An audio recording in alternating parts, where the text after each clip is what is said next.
Yes, welcome guys. Welcome to SK ज्ञान channel. मैं कमल हंस पाल going to give you solution of quiz number 2 of chapter determinants. तो इसका quiz 1 and 2 आपको skcomputercenter.com website पे मिल जाएगा एंड उन्हीं क्विजेस के साथ उनके सॉल्यूशन की वीडियो होगी. अगर आपको किसी भी क्वेश्चन में कोई डाउट रहता है, कोई सॉल्व नहीं हो रहा, तो आप वहां से उसके सॉल्यूशन को वॉच कर सकते हो. skcomputercenter.com वेबसाइट पे इंपॉर्टेंट चैप्टर्स के क्विजेस डाल दिए गए हैं. Previous year Punjab master cadre के एग्जाम्स भी वहां पे अपलोड कर दिए हुए हैं एंड साथ में उनकी वीडियोस भी है.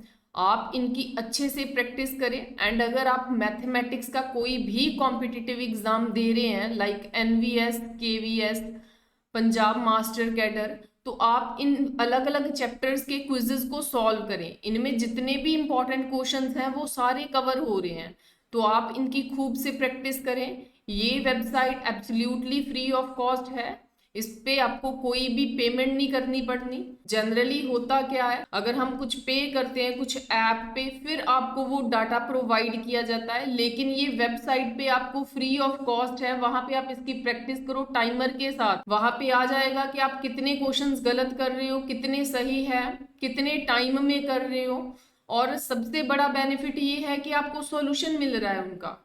ज्यादा से ज्यादा फायदा उठाएं एंड ज्यादा से ज्यादा शेयर करें ताकि ये चैनल ग्रो कर पाए उन बच्चों के लिए जो ऐप वगैरह पे पैसे पे नहीं कर सकते. Now let's solve question number 1. The maximum value of this determinant. पहले तो डिटर्मिनेंट सॉल्व कर लेते हैं, मैक्सिमम वैल्यू तो बाद में निकलेगी. ठीक है, इसको सॉल्व करके देखते हैं क्या बनता है. सबसे इंटरेस्टिंग बात इसमें ये है कि यहाँ पे 1 1 1 बना हुआ है. ऑपरेशन लगाना शुरू कर दो इस पे. ठीक है, ऑपरेशन कैसे लगेगा, अगर आप रोज को रो में से माइनस करते हो, मतलब अगर आप रो 2 में से रो 1 माइनस करते हो एंड रो 3 में से रो 1 माइनस करते हो, तो ये ऑपरेशंस आपके लग रहे हैं, तो यहाँ पे जीरोस बन जाएंगी. ये बेसिक चीजें तो आपको पता होगी. ठीक है, तो आपका जो फर्स्ट रो है वो सेम रहेगा. फर्स्ट रो सेम रहेगा, जैसे 1 1 1 है, 1 माइनस 1 0. यहाँ पे 1 प्लस साइन थीटा, उसमें से 1 माइनस कर दो, it will be sine theta. Next 1 minus 1 है, that will B 0. 1 minus 1 0, 1 minus 1 0, 1 plus cos theta minus 1, that will B cos theta. ठीक है, तो ये जो डिटर्मिनेंट था आपका वो ये बन गया. बहुत इजी काम हो गया हमारा. ठीक है, ऑपरेशन बस मुझे ये वाले ऑपरेशन लगाने पड़े. ठीक है, तो अब आप इसको एक्सपेंड कर दो. जिस रोज या कॉलम में मैक्सिमम जीरोज होंगी उसका जो एलिमेंट प्रेजेंट होता है उसको पकड़ लेते हैं, उसकी रो कॉलम छोड़ देते हैं. वो एलिमेंट खुद कौन है, अभी तो 1 है, कोई और होता तो वो लिखते आप यहाँ पे. ठीक है, रो कॉलम छोड़ा, जो बच गया, बचा क्या, साइन थीटा 0 0 कॉस थीटा. तो इसका फिर आप डिटर्मिनेंट निकाल दोगे, साइन थीटा कॉस थीटा रहेगा. ठीक है, तो दूसरी साइड पे माइनस करके 0 आएगा, तो it will be sine theta cos theta. तो अगर आप इसे देखो तो कहने का मतलब डिटर्मिनेंट को सॉल्व करके तो हमने ये बना लिया, लेकिन हमें ये नहीं चाहिए था, हमें तो मैक्सिमम वैल्यू निकालनी है. तो आपको ये भी पता होगा कि ये फॉर्मूला एक बनने ही वाला है. 2 के साथ मल्टीप्लाई करो, 2 के साथ डिवाइड करो, तो ध्यान से देखो ये कौन सी आइडेंटिटी बन रही है, ट्रिग्नोमेट्रिक आइडेंटिटी बन रही है. It is sine 2 theta. ठीक है, तो मैक्सिमम वैल्यू साइन 2 थीटा की क्या होती है, 1. तो इसकी मैक्सिमम वैल्यू तो आ गई 1. यहाँ पे लिख देते हैं हम, maximum value of sine 2 theta is equal to 1 रहेगी. तो ये जो रिजल्ट है ये आपका बन गया. ये जो पूरा डिटर्मिनेंट था that was 1/2 sine 2 theta. Fine, तो इसकी मैक्सिमम वैल्यू कितनी है, 1, तो वो फिल कर दो. तो ओवरऑल जब आपने इसको सॉल्व किया तो इस डिटर्मिनेंट की मैक्सिमम वैल्यू कितनी आ रही है, 1/2. So C answer will be right answer. In question number 2 they have given delta, that is APX, row wise देखूं तो BQY CRZ ये 16 के इक्वल है. देन आपको डेल्टा 1 निकालना है. ब्रेक करोगे तो सबसे पहले इस कॉलम के के रिस्पेक्टिव इसको आप ब्रेक करो, पी क्यू आर बाकी नहीं चेंज करने, that will be a plus X, b plus Y, c plus d, ये ऐसे रहेगा, नेक्स्ट भी ऐसे रहेगा। तो सेकंड डिटर्मिनेंट कौन सा बनेगा, ये वाला, ये कॉलम बन जाएगा यहाँ पे।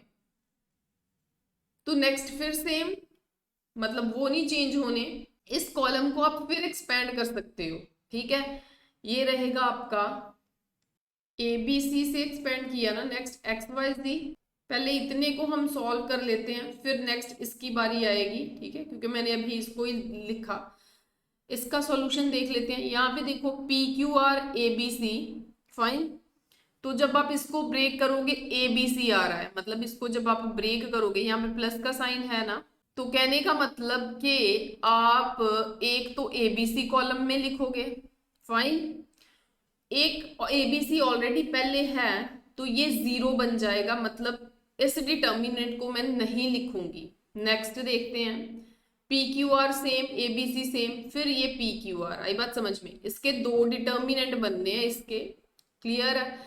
दो डिटर्मिनेंट में क्या होना है, पहले डिटर्मिनेंट में बोल रही हूँ P Q R A B C, ठीक है।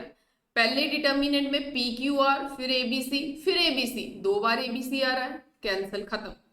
पी क्यू आर दूसरे डिटर्मिनेंट में P Q R A B C, P Q R दो बार, खत्म। मतलब ये डिटर्मिनेंट की कोई वैल्यू ही नहीं है, खत्म, इसे इरेज कर दो। ये डिटर्मिनेंट, इस डिटर्मिनेंट में यहाँ पे पी क्यू आर है एक्स वाई जी, यहाँ पे ए बी सी है, यहाँ पे पी क्यू आर है, यहाँ पे पी क्यू आर है, यहाँ पे पी क्यू आर है, ये सेम है। मतलब जो सेकंड पे बनना ना डिटर्मिनेंट, वो कैंसल आउट। तो एक डिटर्मिनेंट यहाँ पे बच रहा है, वो कौन सा, P Q R X Y Z and A B C, fine. इसे लिख दो, जो दूसरे वाला है वो जीरो बन जाना है, फाइन। मतलब इसके दो बने थे, उनके आगे फर्दर फोर बनने थे, फोर में से एक बच गया, वो मैंने ये लिख दिया।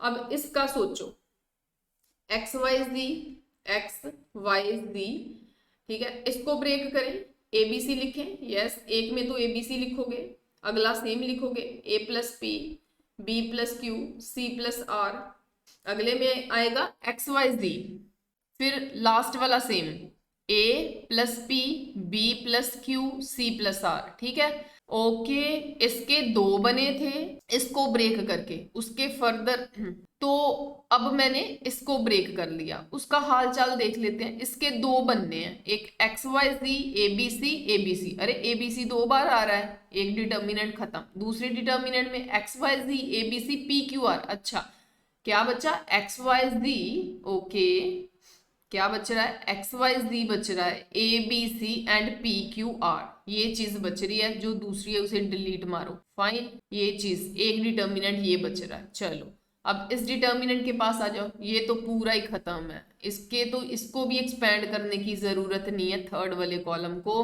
क्योंकि यहाँ पे एक्स वाई जी है, यहाँ पे भी एक्स वाई जी है, ये खत्म, डिलीट मारो, पे भी X Y Z, A B C. चलो एक्स वाई जी सेंटर में है ना, यहाँ पे है ना, तो मैं इसका भी सेंटर में करती हूँ। जब इसका सेंटर में करूंगी ना, ए बी सी आगे आ जाएंगे, फाइन, ए बी सी आगे आ जाएंगे। चलो रेड से करती हूँ, ए बी सी आगे आ गए यहाँ पे, ठीक है जी। एक्स वाई जी वहां पे चले जाएंगे, लेकिन एक माइनस का साइन निकलेगा। ऐसा क्यों किया, क्योंकि यहाँ पे एक्स वाई जी थे, तो मैं चाहती थी यहाँ पे भी एक्स वाई जी हो जाए। जब मैंने ऐसा किया, ये तो सेट हो गया, लेकिन अभी ए बी सी वाली बात सेट नहीं हुई। कहने का मतलब इसको पीछे ले जाओ, पी क्यू आर आगे आ जाएंगे, यस पी क्यू आर हमें आगे ही चाहिए थे, एक और माइनस बाहर निकलेगा, माइनस माइनस क्या हो गया, प्लस।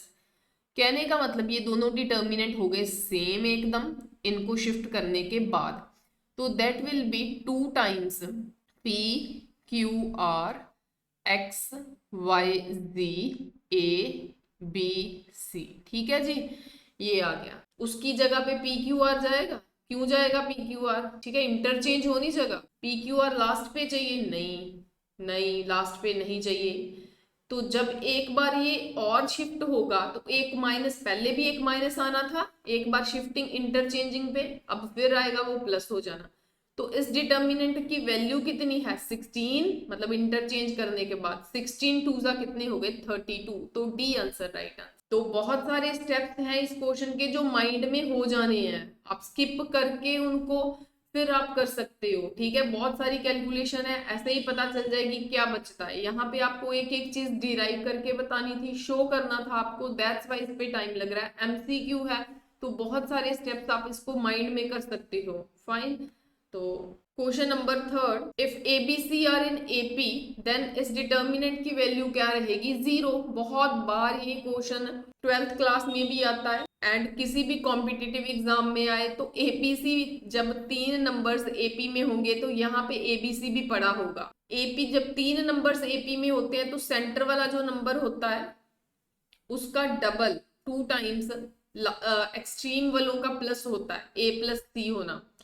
बी की जगह पे आप यहाँ पे बी की जगह पे आप ए प्लस सी कर दो। ठीक है, तो अब देखो यहाँ पे जो वैल्यू हमारे पास बनी हुई है वो वैल्यू 2b है, b को 2 के साथ मल्टीप्लाई किया, लेकिन ये भी अकेला है ना, ये भी, इसको भी 2 होना चाहिए इसके साथ 2, ताकि हम वैल्यू सब्स्टिट्यूट कर सके। सो इस रो को 2 के साथ मल्टीप्लाई किया जाता है। ठीक है, मैं दोबारा बता रही हूँ स्टेप क्या है। जैसे उन्होंने एपी में एबीसी दिया हुआ है उस पे ये कंडीशन लग रही है, वहां पे देखा तो जो बी के साथ है वो 2 मल्टीप्लाई हो रहा है, बी के साथ कौन मल्टीप्लाई हो रहा है 2, अगर 2 मल्टीप्लाई हो रहा है तो इस रो को आप 2 के साथ मल्टीप्लाई करोगे। ठीक है, तो जब इसको आप 2 के साथ मल्टीप्लाई करोगे, यहाँ पे 2x, यहाँ पे 4, यहाँ पे 2x, यहाँ पे 6, यहाँ पे 2x, यहाँ पे 2b। फाइन, तो 2b किसके इक्वल आ जाना, a प्लस सी के। 2b किसके इक्वल आ जाना, यहाँ पे आप लिखोगे इसको हटा के a प्लस सी। ठीक है, तो यहाँ पे a प्लस सी आपका आ गया। अब ध्यान से देखो, आप इनको प्लस करो, क्या ये बन रही है, इन दोनों को प्लस करके ना फर्स्ट को एंड थर्ड को एक जगह पे रख दो, करते हैं check. x plus x 2x ये बन रहा है, 3 प्लस 1 4, यस ये 4 बन रहा है। ठीक है, x प्लस एक्स 2x बन रहा है, 4 प्लस 2 6 बन रहा है, x प्लस एक्स 2x बन रहा है, a प्लस सी, यस यहाँ पे a प्लस सी है। ठीक है, तो दो आपकी रोज, इनको प्लस करके एक जगह पे रखना है। फॉर एग्जाम्पल ऐसे बन जाना इनको, सपोज मैं सबसे ऊपर वाली रो में रखती हूँ, that will be 2x plus 4, 2x plus 6, 2x plus a plus C. तो सेंटर में भी तो यही बन रहा है, सेंटर भी तो यही है, तो लास्ट पे वही लिख दो जो पहले था प्रीवियस वाला, x plus 3 x plus 4 x plus C. अब ये दोनों सेम होने की वजह से आंसर क्या बनता है, 0। ठीक है, तो ये तो मैंने आपको डायरेक्ट ही बता दिया था, लेकिन सॉल्व करना है तो आप ऐसे सॉल्व कर सकते हो सब्जेक्टिव सीख के। नेक्स्ट है, if A is square matrix of order 2, अगर ए स्क्वायर मैट्रिक्स है of order 2 then adjoint A की भाई आइडेंटिटी होती है, ये तो आइडेंटिटी है, इसका आंसर डिटर्मिनेंट ए आ जाना, बी आंसर आना इसका। प्रॉपर्टी देखो क्या है, अगर ए आपकी कोई भी स्क्वायर मैट्रिक्स है ऑफ ऑर्डर एन, देन जो एडजॉइंट ए का डिटर्मिनेंट है that is equal to determinant of A raise to power n minus 1। ठीक है, तो वो आपका बी आंसर, एक कम, n जितना भी था उससे एक कम, यहाँ पे n क्या है 2, उससे एक कम क्या आ जाना, द डिटर्मिनेंट दिस, ये डिटर्मिनेंट किसके इक्वल है, इसके लिए आप इसको खोलोगे क्योंकि ये जो साइन कॉज, काफी सारे साइन कॉज हैं। ठीक है, दूसरी बात ये चीज हमें थोड़ी रिलीफ दे रही है, यहाँ पे प्लस का साइन है।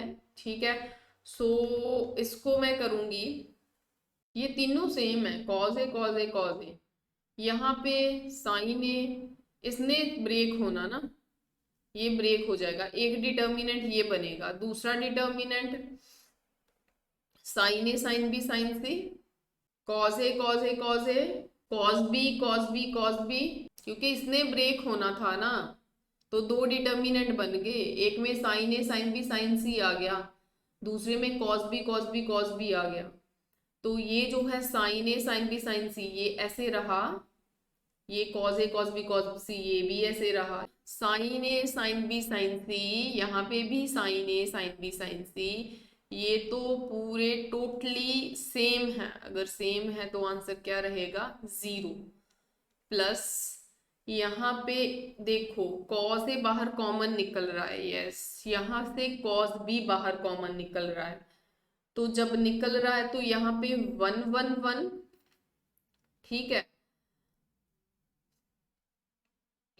कॉज ए कॉज बी अगर आप बाहर निकाल भी दोगे, sign A sine B sine सी, तो दिस विल बिकम दिस, तो ये भी जीरो, ठीक है, ये सारा जीरो, ये भी zero, zero plus zero zero, so your answer is C. Question number 6 है, if A is square matrix, square matrix है 2x2 की, 3x3 की, 4x4 की, मतलब अगर यहाँ पे इस साइड में इसके 3 एलिमेंट्स हैं, ठीक है, अगर ये रोज हैं, अगर रोज 3 हैं तो कॉलम्स भी 3 बन रहे हों, उसे स्क्वायर मैट्रिक्स बोलते हैं, ठीक है। ऐसे ही होता है, ये एक स्क्वायर मैट्रिक्स है and A determinant is not equal to zero, ये जीरो के इक्वल नहीं है, देन ठीक है, इसका बेसिकली मतलब होता है कि ए इनवर्स एग्जिस्ट होता है वहां पे, ठीक है, इसका मतलब बेसिकली ये होता है। यहाँ पे ये कह रहे हैं कि हम ए क्यूब निकाल के उसके बाद उसका इनवर्स कर ले, तो ये सिमिलर ही होता है, अगर हम ए इनवर्स निकाल के जो है उसका क्यूब कर दे, दोनों का रिजल्ट सेम होता है, ये कंडीशन होती है, क्योंकि इसमें फिर ए इनवर्स एग्जिस्ट कर जाता है, ये चीज एग्जिस्ट कर जाती है, सो इसका जो रिजल्ट है वो ए रहेगा। Question number 7, if A is any real number, A कोई भी रियल नंबर है and A is square matrix, then A inverse, ये कोई भी स्केलर है, ये ए मैट्रिक्स है, उसका इनवर्स कह रहे हैं 1/a ए इनवर्स हो, तो यहाँ पे ए कोई भी रियल नंबर दिया है, एनी रियल नंबर जीरो नहीं हो सकता, अगर जीरो हो गया तो ये चीज इन्फिनिटी हो जानी है, ठीक है, तो ये स्टेटमेंट आपकी फॉल्स स्टेटमेंट है। तो अगर आपको ये स्टेटमेंट एग्जिस्ट करानी है तो यहाँ पे जो ए है ना, इस स्टेटमेंट से कंक्लूजन ये निकल रही है कि ए को मैं ऐसे बोलूं, A is any non zero, A is any non zero real number बोलूं ना, non zero real number, because यहाँ पे सिर्फ एनी रियल नंबर लिखा है, एनी नहीं हो सकता, नॉन जीरो होगा, जीरो के इक्वल नहीं होगा क्योंकि ए डिनोमिनेटर में। क्वेश्चन नंबर 8, ए इनवर्स का डिटर्मिनेंट है not equal to A determinant का इनवर्स, ये दोनों इक्वल होते हैं, ए इनवर्स का डिटर्मिनेंट इक्वल होता है ए डिटर्मिनेंट के इनवर्स के, ठीक है, ये दोनों इक्वल होते हैं, ये फॉल्स स्टेटमेंट है। If A and B are matrices of order 3, A B and B दोनों 3/3 की है, ये भी 3/3 की है, ये भी 3/3 की है, ये भी 3/3 की है, ये भी 3/3 की, and determinant of A is 5, determinant of B is 3, then 3ab is equal, ये किसके इक्वल होगा, ये डिटर्मिनेंट में 3ab है, मतलब 3 लिखोगे ऐसे, a में डिटर्मिनेंट डालोगे, b में डिटर्मिनेंट डालोगे, which is equal to 3, a determinant की वैल्यू क्या है 5, b डिटर्मिनेंट की वैल्यू क्या है 3, इनको मल्टीप्लाई करो, तो जब डिटर्मिनेंट में से 3 बाहर निकलना है तब उसके रेज टू पावर क्या डलनी है, उसके रेज टू पावर आनी है 3 के रेज टू पावर में 3 आना है, क्योंकि ए एंड बी दोनों 3/3 ऑर्डर के थे, ये भी 3/3 का, ये भी 3/3 का, तो उनके साथ जो कोई स्केलर मल्टीप्लाई हो रहा होता है ना, जब वो डिटर्मिनेंट से बाहर निकलता है ना, उसकी रेज टू पावर n से एक कम आती है, उसकी रेज टू पावर n आती है, मतलब 3 ऑर्डर ही आनी है, ठीक है। डिटर्मिनेंट में आप a डिटर्मिनेंट b डिटर्मिनेंट लिखोगे, 3 3 9 3 27, तो a डिटर्मिनेंट की वैल्यू क्या है 5, b डिटर्मिनेंट की वैल्यू क्या है 3, इन सबको आप मल्टीप्लाई कर दो तो the answer is 405। Question number 10, if the value of third order determinant is 12, मतलब थर्ड ऑर्डर डिटर्मिनेंट की वैल्यू 12 है, डिटर्मिनेंट की वैल्यू, तो कहने का मतलब a कितने ऑर्डर का है, मैट्रिक्स कितने ऑर्डर की है 3/3 की, थर्ड ऑर्डर है, वैल्यू 12 है उसके डिटर्मिनेंट की, then the value of determinant formed by replacing each element by its cofactor will be, तो अब क्या करना है, डिटर्मिनेंट ही निकालना है, निकालना किसका है ठीक है, घुमा फिरा के बात ये पूछी है कि अगर ए जो है वो 3/3 ऑर्डर का है एंड ए डिटर्मिनेंट 12 है, तो वो पूछ रहे हैं एडजॉइंट ऑफ ए। ठीक है, ये जो लाइन लिखी है ना यहाँ पे, इस लाइन का मतलब यही है। तो वो क्या होता है, ए डिटर्मिनेंट के ऊपर रेज टू पावर एक उसके उसके ऑर्डर की एक कम पड़ती है, वो क्या आनी है 2। ठीक है, सो दैट्स वाई वो था आपका 12, तो 12 12 144, तो it will C answer is